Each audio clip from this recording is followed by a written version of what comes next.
খুব অল্প সময় আমার বক্তব্য শেষ করব, দোয়া করব, আপনাদের কাছ থেকে দোয়া নিয়ে আমি বিদায় নেব ইনশাআল্লাহ। আগামী কাল রাত থেকে একটি গুরুত্বপূর্ণ রাত্রি আসবে, আমি তার উপরে সামান্য আলোচনা রাখব। এটা আমার বিষয় ভিত্তি, এটা আমার আজকের আলোচনার বিষয়, সেটা বলে দিলাম। আমি সর্বপ্রথমে সেই মহান রব্বুল আলামিনের পবিত্র দরবারে, তার এই পাক পবিত্র মাহফিল থেকে শত কোটি গুণগান ও প্রশংসা শুকরিয়া আদায় করছি।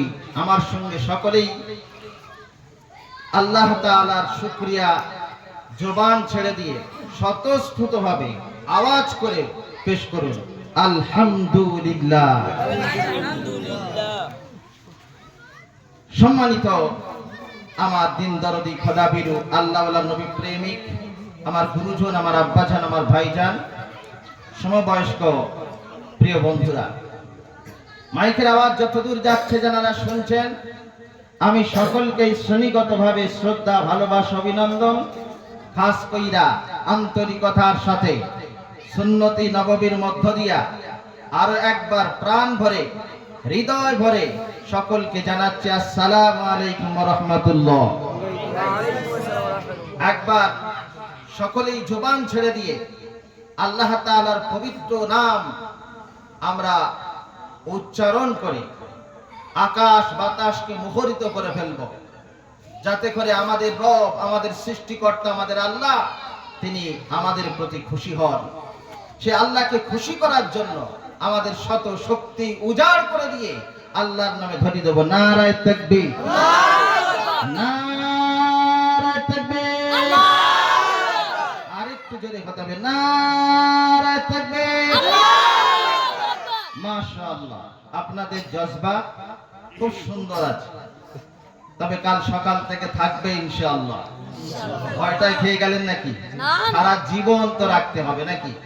হ্যাঁ, যে আল্লাহ ঘরে দরকার, যে আল্লাহ বাইরে দরকার, যে আল্লাহরে আমরা আপদে বিপদে মুসিবতে সর্বত্র সর্ব জায়গায় পেতে চাই, এমনকি কবরে, হাসরে, মিজানে, পুলসিরাতে, জান্নাতে থাকলেও আমরা আল্লাহকেই পেতে চাই। কারণ আল্লাহর সন্তুষ্টি ছাড়া আমাদের জীবনের কোনো উদ্দেশ্য থাকতেই পারে না।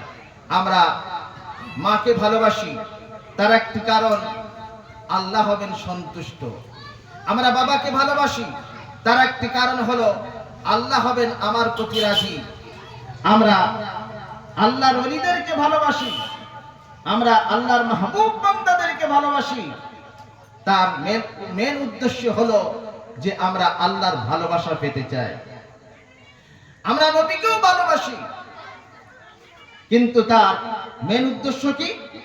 আল্লাহ তাআলা বলতেছেন, কুল ইন কুনতুম তুহিব্বুনাল্লাহা ফাত্তাবিউনি আওয়াজটা বাড়ান ইউহিব্বুকুমুল্লাহ। আল্লাহ তাআলা আপন নবীকে সম্বোধন কইরা বলেন, হে আমার প্রাণ প্রিয় নবী, বিশ্ব মানব মণ্ডলীকে আপনি জানিয়ে দিন, আমার যে বান্দা আমার ভালোবাসা পেতে চাইবে, তার মানে আল্লাহর ভালোবাসা পেতে চাইবে,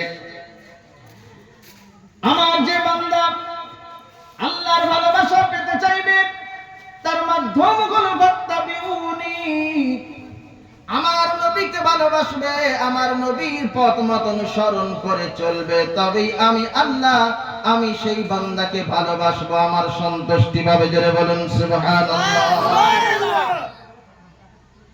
নবীর পথ মত অনুসরণ করে চললে আল্লাহ ভালোবাসে আমাদেরকে কি ফায়দা দেবেন, আমরা কি লাভ পাবো? আল্লাহ রাব্বুল আলামিন বলেন, ওয়ায়াগফির লাকুম যুনুবাকুম আল্লাহু গফুরুর রহিম। জোরে বলুন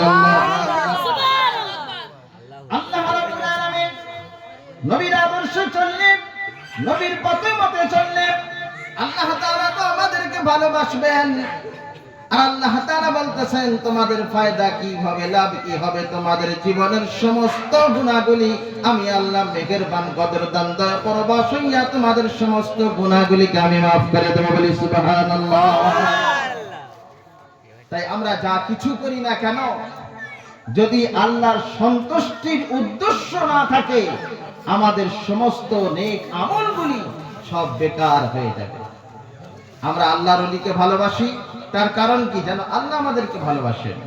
আমরা মাকে বাবাকে ভালোবাসি, জনগণকে ভালোবাসি, সন্তানকে ভালোবাসি। এই সমাজের কাছে আমরা মানবিকতা দেখাই, নৈতিকতা দেখাই, মানসিকতা দেখাই। তার একটাই কারণ, এগুলি দেখালে পরে আল্লাহ তাআলা আমাদের প্রতি সন্তুষ্ট হবেন, রাজি হবেন। এছাড়া কি আমরা অন্য কিছু করি?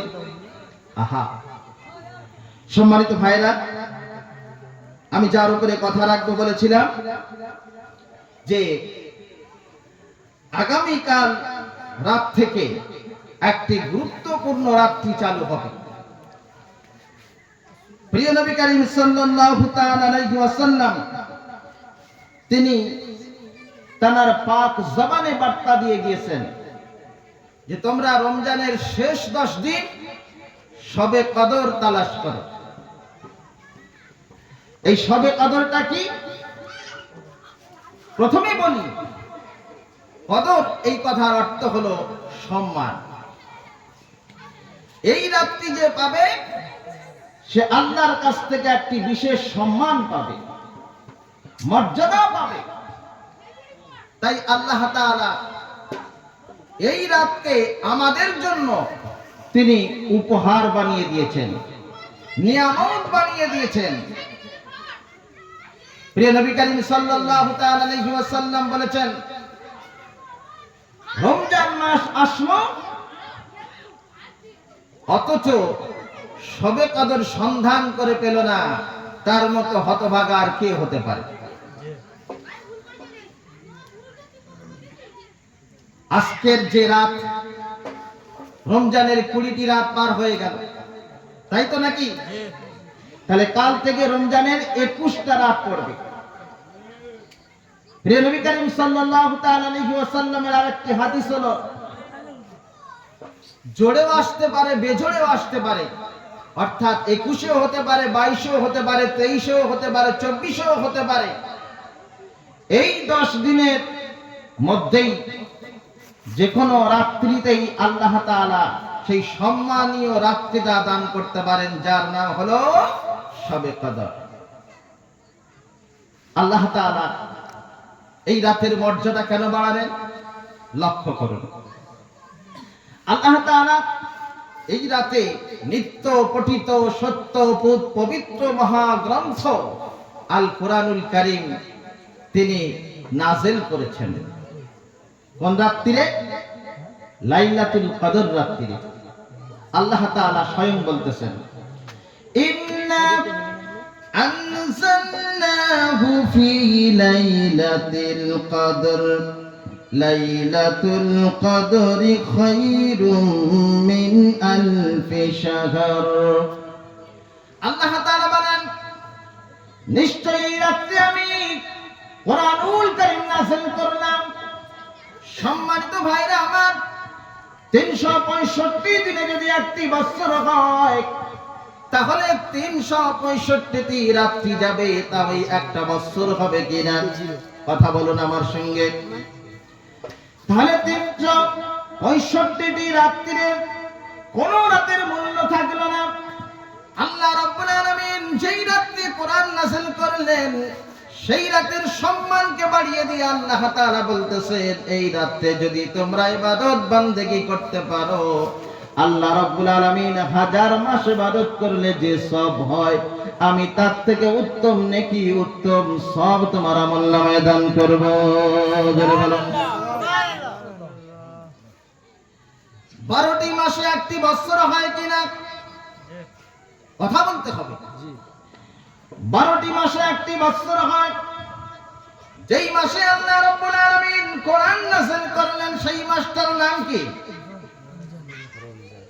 شهر رمضان الذي أنزل فيه القرآن هدى للناس وبينات من الهدى والفرقان جل الله أكبر الله تعالى রমজানুল মুবারকে এই ফজিলতপূর্ণ মাসে তিনি কোরআন নাযিল করলেন 12টি মাসের মধ্যে যেই মাসে আল্লাহ রাব্বুল আলামিন কোরআন নাযিল করলেন 12টি মাসের মধ্যে সেই মাসটাকে শ্রেষ্ঠ মাস গুরুত্বপূর্ণ মাস আল্লাহ ঘোষণা করলেন বলি সুবহানাল্লাহ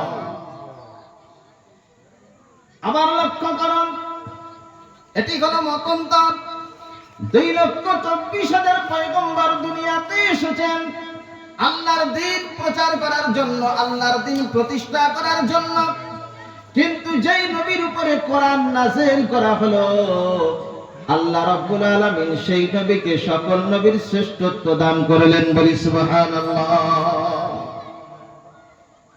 প্রিয় ভাইরা লক্ষ্য করুন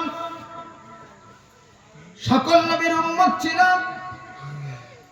সকল নবীর অনুসারী ছিল কিন্তু কোন নবীর উম্মতকে আল্লাহ রাব্বুল আলামিন শ্রেষ্ঠত্ব ঘোষণা দিলেন না যেই নবীর উম্মতকে আল্লাহ রাব্বুল আলামিন কোরআনুল কারীমের মতো একটি কিতাব দান করলেন খায়রু উম্মাতিন উখরিজাত লিন-নাস বলুন আল্লাহু আকবার যেই উম্মতকে আল্লাহ রাব্বুল আলামিন কোরআনুল কারীম নাযিল করলেন সেই উম্মতকে আল্লাহ রাব্বুল আলামিন কোরআনে ঘোষণা করে বলে দিলেন আমি এই উম্মতকে সর্বশ্রেষ্ঠ উম্মত বানায় দিলাম যারা বলেন সুবহানাল্লাহ কথা কি বুঝতে পারছেন এই কোরআন যেখানে গিয়েছে সে শ্রেষ্ঠত্ব পেয়েছে নবীকে দান করা হলো কারণ তিনি সেরা নবী তাই সেরা কিতাব দান করা হলো 12টি মাসের মধ্যে যেই মাসে আল্লাহ রাব্বুল আলামিন কোরআন নামিয়ে দিলেন কোরআন অবতীর্ণ করলেন সেই মাসের মর্যাদা কত আমরা যদি 1 টাকা দান করি তাহলে আল্লাহ তাআলা 7 থেকে 700 নেকি দান করেন বলি সুবহানাল্লাহ আমরা একটা নেক কাজ করলাম সৎ কাজ করলাম নেকির কাজ করলাম অন্ততপক্ষে মিনিমাম আল্লাহ তাআলা এর সব 70 গুণ বাড়িয়ে দেন জোরে বলুন তাহলে এই মাসের মর্যাদা আছে না নাই আহা এই মাসকে গুরুত্ব দিতে হবে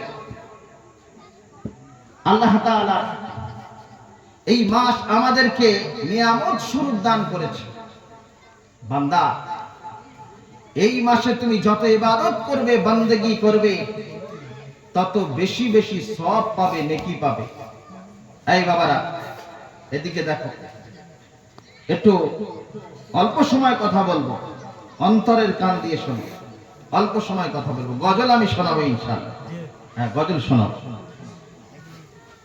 আমি গজল শুনি যে অসুবিধা নেই তবে ফজরের নামাজ পড়তে হবে পড়বো তো ইনশাআল্লাহ কেমন কোহরে ঘুমাও তুমি কেমন কোহরে ঘুমাও তুমি ফজর করে কাজা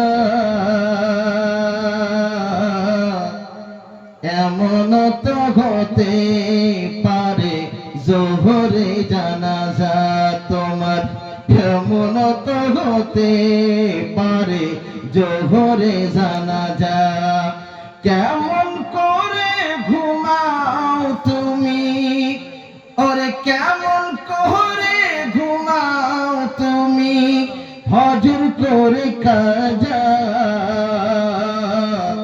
এমন তো হতে পারে জোহরে জানাজা তোমার এমন তো হতে পারে জোহরে জানাজা মুসলিম হয় না জন্ম নিলে মুসলমানের ঘরে কাফের মুমিন তফাৎটা হয় সালাতের উপরে, হে মানুষ নামাজের উপরে। মুসলিম হয় না জন্ম নিলে মুসলমানের ঘরে, কাফের মুমিন তফাৎটা হয় নামাজের উপরে। এ জীবনে নামাজ যেন, এ জীবনে নামাজ যেন হয় না তোমার কাজা,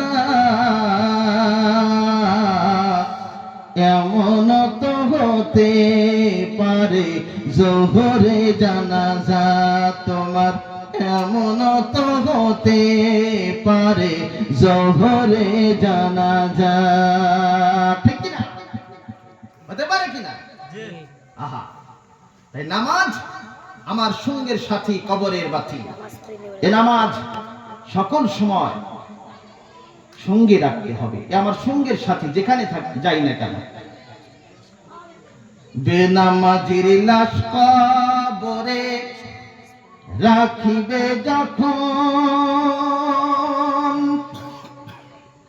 মাটির চাপে পাঁজরের হাড় ভাঙবে রে তখন, মানুষ ভাঙবে রে তখন। বেনামাজির লাশ কবরে রাখিবে যখন, মাটির চাপে পাঁজরের হাড় ভাঙবে রে তখন। বিষাক্ত ওই সাপের ছোবল, বিষাক্ত ওই সাপের ছোবল বেনামাজির সাজা,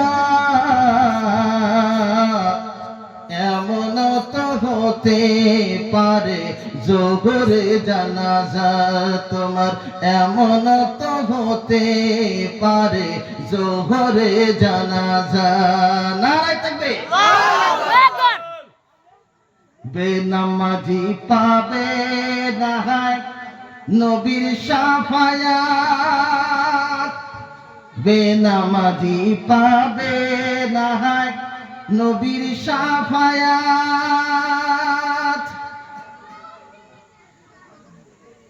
জাহান্নামের সাজা তাকে পেতে হবে। বেনামাজি পাবে না নবীর শাফায়াত, জাহান্নামের কঠিন আযাব, আঘাত আর আঘাত মানুষ, আঘাত আর আঘাত। হাসর মিজান পুলসিরাতে, হাসর মিজান পুলসিরাতে পাবে না কোনো যাজা, এমন তো হতে পারে জোহরে জানাজা তোমার, এমন তো হতে পারে জোহরে জানাজা। কেমন করে ঘুমাও তুমি, ওরে কেমন করে ঘুমাও তুমি হজর করে কাজা, এমন তো হতে পারে জোহরে জানাজা তোমার, এমন তো হতে পারে জোহরে জানাজা। নারায়ে তাকবীর। কাল থেকে নামাজ দেবো ইনশাআল্লাহ। তাহলে আমি যে বিষয়ের উপর বক্তব্য রাখতেছিলাম, গুরুত্বপূর্ণ রাত্রি, ফজিলতপূর্ণ রাত্রি কাল থেকে শুরু হবে। আমরা এই রাতকে গুরুত্ব দেব, এই রাতের ফজিলত হাসিল করার জন্য ঈমানী প্রেরণায় আত্মবিশ্বাসের সঙ্গে এই রাতকে যারা সন্ধান করে, প্রিয় নবী করিম সাল্লাল্লাহু তাআলা আলাইহি ওয়াসাল্লাম তার পাক জবানে বার্তা দিয়ে গিয়েছেন, তার জীবনের সমস্ত গুনাহগুলি আল্লাহ তাআলা ধুয়ে মুছে সাফ করে দেবেন। বলি সুবহানাল্লাহ। তাহলে এই রাতটি তালাশ করতে হবে কিনা? এই রাতটি তালাশ করতে হবে। এই রাতটি আর কি হয়? আল্লাহ তাআলা নবীকে বলতেছেন, ওয়া মা আদরাকা মা লাইলাতুল কদর, হে নবী কদর কি আপনি জানেন? আল্লাহ তাআলা এর ফজিলত বর্ণনা করে বলতেছেন, লাইলাতুল কদরি খায়রুম মিন আলফি শাহর তানাজ্জালুল মালাইকাতু ওয়ার রূহু ফিহা বিইذনি রাব্বিহিম মিন কুল্লি আমর সালামুন হিয়া হাত্তা মাতলাইল ফাজর। বলুন আল্লাহু আকবার। এই রাত্রে যারা ইবাদত করবে, হাজার মাস ইবাদত করলে যে সব পাওয়া যায় সেই সব পাবে। এই রাত্রে আমি রুহুল আমিন অর্থাৎ জিবরাইল আলাইহিস সালামকে আর তার সঙ্গে ফেরেশতাদের একটি দল আমি জমিনে পাঠিয়ে দিই। যারা ইবাদত করে, বندگی করে, তাদের কাছে তারা যায়।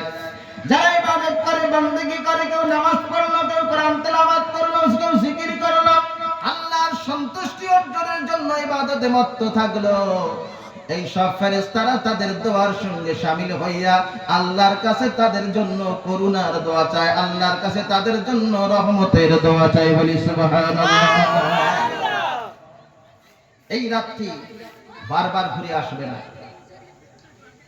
হযরত আদম আলাইহিস সালাম থেকে শুরু করে নূহ আলাইহিস সালাতু ওয়াস সালাম পর্যন্ত মানুষেরা 1000 বছর, 1200 বছর, কেউ বা 1500 বছর বাঁচত। তাহলে তাদের জীবনে তারা অনেক ভালো আমল করে নাই?